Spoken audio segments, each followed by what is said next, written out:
somebody and they want it anyway for whatever reason they have. But sometimes when you make those choices, you have to understand that there's consequences with those choices. I'm for abortion, by the way, but you proceed. We don't go into the high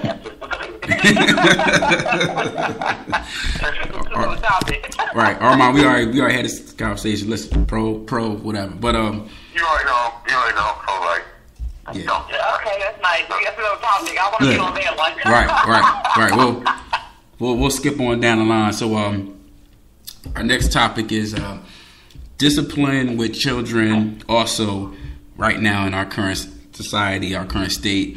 Recently, was really big news with Adrian Peterson and his son, and he basically was out of football, out of his professional career because of how he disciplined the style of his child. So, Armand, I'll let you, shoot the first shot on that one. I don't know. I think he went a little overboard with he had a lot of. I mean, he's famous. He don't see that little boy. I found out he don't see him like that. He barely see his kids. So when you beat him like that, and you don't see him. That's another level. But I'm all for beating because I got him all the time. I went to Catholic school, and the main thing I was scared of was my parents. There wasn't no teachers. There wasn't no cops. There wasn't none of that. I think that's why me and my brother, we never got in trouble. We productive people because my parents ain't play that. They ain't play all that running down the streets, walking on somebody's lawn, shit. Those people. Like aggressive falling asleep in church. Yes. They're on your side. You'll fall asleep in the head. Facts. So I think we respect people. When I was in DC last week, I'm at the Maryland house. I hold the door for this lady, and she was like, "Oh my God, that's so amazing." Her daughter is so mad. I'm thinking like my parents just raised me. I said, "Yes, ma'am." And when I said yes, ma'am, she was so shocked. And I said, "Ma'am." Yes. I'm like, that's basic, though. We've been told to see that since day one, so I look at that as shocking, but I guess that's not really instilled in a lot of people. So I believe in whooping ass, and I believe in having manners and respecting people. But, some people don't, we work in the schools and social work, so you already know we see so many things, and we be on it for hours talking about stuff that we see. So, I'm for whooping ass. Yeah. I heard the rules. Don't curse that. Hold on. Right. Well. Oh, yeah, my bad. One strike. You got three. Yeah. But see, all right. It's a slippery slope, right? So I agree with Armand. I got beatings as well, but I feel like physical discipline should definitely be the last. That should be the last step. Right. If that's your first step every single time your child steps out of line. Soon that's going to get out. It's going to get old, and the physical, the touch of your physical beatings are only going to get more extreme and more extreme as the child is doing more. So I feel like you have to be able to balance, engage that. And what I tell parents when I was doing social work, and I won't name my company for confidentiality purposes. But what I would tell the parents, I would say, listen, if you got to handle your kid, do what you have to do, but do not leave any marks. That's what I would say. I said, because when you leave marks, you leave bruises, then that's when I got to step in and I have to investigate. If you can discipline your child without leaving a mark or a bruise, hey, we good. So that was my motto with that. But with the open hands, because by law. Right. Right. Open hands. Right. The crazy thing is that me and Aisha, we always have these conversations, and I think being a social worker, we see that discipline technically being taken to the extreme, and sometimes it doesn't exist at all. And there's been times where I think any and everybody has seen a situation where you would have said, if that's my kid, I would have pulled him out of it. Right. And we're those, we have seen kids who you can't even give a high five because they've been beat so much, they don't even know what this giving props look like. If I say, hey, give me a high five. And that's where it becomes sad. So, we come from these generations where, it was hierarchy.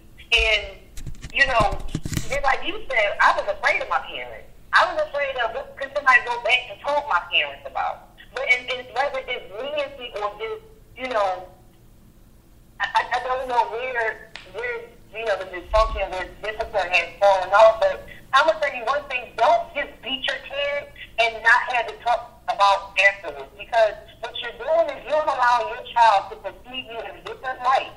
And regardless if they don't understand why they're being reprimanded or not, you have to talk to your child. Because one thing you don't want to do is raise an angry child who is angry at their parent, or not getting the attention of their parent, because the thing that a child will do for attention becomes just a life-changing moment that can be either good or bad. So you gotta have, it's like, all right, I gotta teach you, I gotta go to you. Yeah, kind of, because you have to allow kids to have feelings too. Right. And stop thinking that kids don't. They do. You're human, I'm human, regardless of age. We all have feelings. So you do have to sit there and process, do you know why you got beat? Right. Let me make sure you know why you got beat. Right. Because even sometimes my parents gave me the conversation before it happened. Let me tell you, these are things that can get you beat. Have me be out here. Right. So it's about having and going on fine lines, because as children and as parents, and I'm not a parent, but the strength as us and within us as adults, you gotta make sure you don't go overboard. And it's so easy to do it. It's so easy. And I think frustration just throughout your day. You have a bad day, you're going to beat your kid, maybe you done left books on it because you didn't blanked out thinking about a whole different situation. We have to be mindful about how we are disciplining our children, and that goes across the board. And I think too, like, goes back to the beginning when you said the government control our children. Now we can't beat our children, and I'm about to listen, call DHS, or I'm not going to call DHS. I will be terrified to pick up that phone. You see, I got too many clients that call on themselves. What are you? Your mom didn't tell you up getting to that phone? That don't make sense to me. Now, with my child, I try my best not to hit my son. I'm not going to hold you. I was one of those behavior. I can tell you, I know who I am, how I am. I was a behavior child. Very, very disrespectful, very bad. My mom gave me an option of beating or punishment. And I'm saying, I pick beating every time. Beat me, it lasts 5 minutes. A punishment lasts 2 weeks. I get it over with. Let me go back outside. See, now, as a behavior child, I knew that. So with my son, guess what you going to get? Punishment. Ain't no sense about it. And he be in that room crying, behind all. You come out that room, eat dinner, and you go to hell back to that room. And that was torture to me. And I hated doing that. And that's what changed me a lot. Them beatings, you become used to them beatings. At 13 years old, my mom went to go beat me. And I told my mom that I said, I fight girls in the street, I don't cry. I said, I'm going to cry when you beat me. My mom stopped the crap out of me that day. I ain't never get a beating since. I got beat the heck up. You know, to make difference. Like, my thing again, these kids these days, a beating is nothing to them. A beating is nothing to them. It's like, okay, my mom beat me. It's like they my back. And it's so disrespectful. But see, the thing is, with our generation, me being a mom of a 9-year-old, when I don't beat him, my mom looks at me and says, well, how y'all discipline y'all children these days? Why y'all don't beat y'all children? Why y'all talking to them and give them options? You know, I'm not going to sit here and beat my son for everything he does. Now, if he's in school and he's doing good and he has bad behavior, okay, we'll talk about it. But if he continues, oh, now you asking for a beating. See, a beating is like you got to wait to the top to beat him. Wait until we really get there and then beat him. Because like you said before, Ray, as you beat them all the time, they get used to it. Right. Well, I feel like when they get to that point, now they're on beating. But yes, kids need beatings when they really disrespectful. Ain't no kids hitting on me, nothing. No. And I ain't going to hold you. I'll be smoking kid R&B. Let your kids make my face so you can learn about it. I'm going to beat him and tell him about his mom, too. You got the kids don't have no respect these days. That's the problem. They have no respect at all. We get all these clients who just disrespect their parents, disrespect their phone parents, the kids who disrespect everybody. And I think it too. I think it's pivotal. I think it's pivotal that you learn the style of your child or whatever the kid is you're dealing with, because you could have 2 kids in one home, and one not even need to be beat. You know, the other one may need to be beat. You know, so learning what works for what particular kid. You know, I wasn't. So I wasn't one of those kids. I mean, you had to beat me one time, and I pretty much learned a lesson. You know, my brother was a little more. He's a little more gangster. So he was the one you really had to kind of get with. So I think the style of the kid was different. But yeah, go ahead, Armand. I didn't mean to cut you off. Yeah, I agree. I think that parents need to first off, they need to model certain behavior. Like, I got beaten from my parents. They model proper behavior for me. So I never questioned why I was getting beat, because I knew it was wrong, because not only did my parents preach it, but they talked it, you know what I mean? They walked it, they lived it. So I was pretty good in that lane, from seeing how they behave or how they act in public, how they interact with people. So they set the example from day one. And so we kind of fell in line as we got older, and we didn't really get too many beatings as we got older. So the beatings turned into not wanting to disappoint your parents. So you wasn't a level there. She was like, okay, I don't want to disappoint them. So no, I ain't gonna hang out with him because he's a sucker. And if I get caught with him, they gonna be disappointed more than anything. So that's how I felt. That was proper. And I think people need to really think it's like that. Like, you can beat them, but eventually it'll turn into like, okay, I don't want to disappoint them, and you want to do everything. You want to think about all your decisions a little bit longer. Look at all the kids shooting up schools and everything. They didn't get a beating when they were growing up. No, I don't think so. It's like the same kids that was blowing up animals. Hanging cats like that. And sometimes people just don't pay attention to what they kids are doing.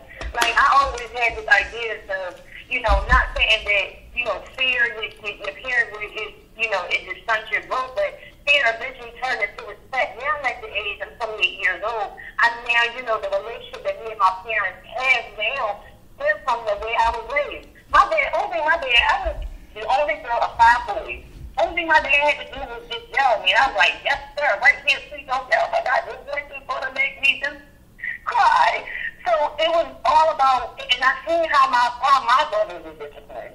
And since we were girls, I was a girl, and they were boys, we were disciplined differently. They had to say, but in all reality, it does say something, because when I look at the way my father had raised my brothers, they still have so much respect. It's still about, this is the line, and this is my understanding of what it is to be a young black man. So my parents are not, grandparents yet, so we haven't had that option, that experience of being parents, but it's just like, just the way that our parents raised us, it's just that I know that that's something good to pass down. Because a lot of our parents is going to come from the way we were parented, plus a little extra tweaking. Because there is no, even if there was a law book or a guidebook to how it is, and these are things you got to do in order to be a parent, it will really be irrelevant, because every child is different. Every child is from the same mother and father, and every child is different. Right. So it is, like you said, case by case, issue by issue. But at the end of the day, just don't beat your child and allow your child to go to their room and just not talk about why.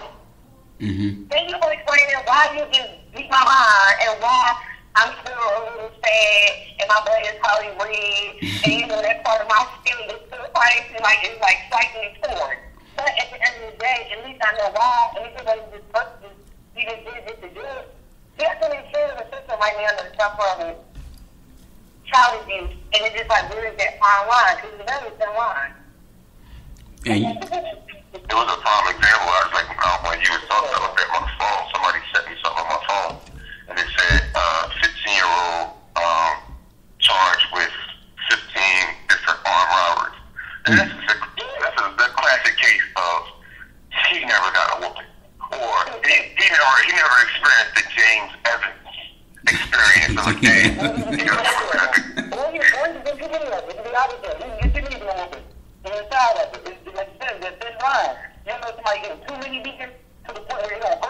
Right. Or abuse, yeah. You give a child this, something bad, they want to do that to get this, because they do good, you don't pay no mind. You have to balance it out. When your child do good, you give them crazy. Yeah. You know what? The most powerful thing I used when I taught 12th grade. When I taught 12th grade last, it was already old. But back in the day when I taught 6th grade, when I told a kid, like, I'm gonna call you father. The kids that had fathers in their life that was aggressive, that was like kryptonite. I'm gonna call you that. This is, if you didn't have nobody that was like a parent that was like respectable in their life, they did not